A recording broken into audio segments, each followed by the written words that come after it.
Thank you. Hi, I'm John DeLeo. Thank you so much. Well done. I can't say enough how grateful we are for what Heartland has done on this issue. There's one aspect of it that I don't know if we talk about enough, and I'm wondering if you would comment, because this is more on the economic side of the issue.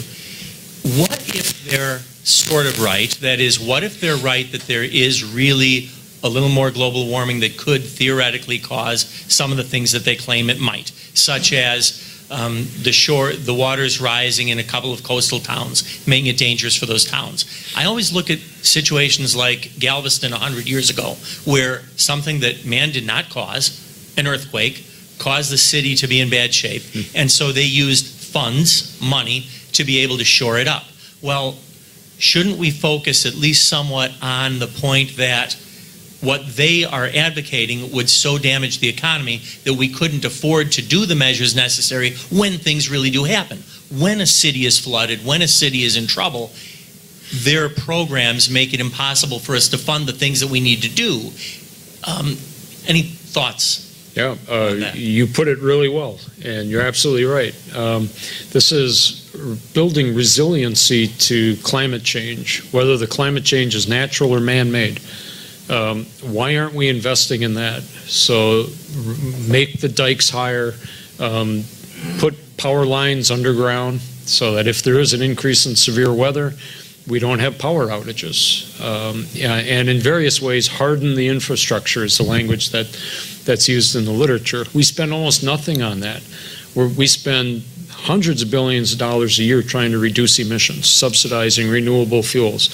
And a fraction of that spent on dikes would make a much bigger difference, would actually save lives.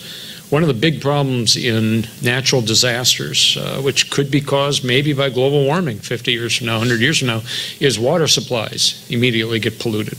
And people die from bad water in crises. It's hard to get clean water, safe water in a natural emergency. So harden the water supply, build pipes, build better roads that you can transport tankers of water in case of a natural emergency. And we're not doing that. Instead we're fixated on reducing emissions, not building resilience. And this gets to motive again. If I really cared about global warming, if I'm a liberal and I'm really worried that people are going to be hurt by major storms and surges and stuff in the future, I would be advocating investing in resilience.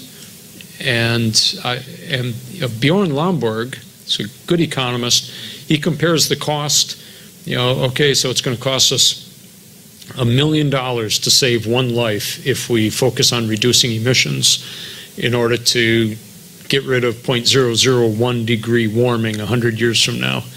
And if instead we spent that same money on DDT to get rid of malaria, we would save 1 million lives. So you got to compare the cost of trying to protect people by mitigating emissions to protecting people by strengthening infrastructure or other public health initiatives. And when you do that, it immediately becomes obvious that global warming isn't about protecting human health at all.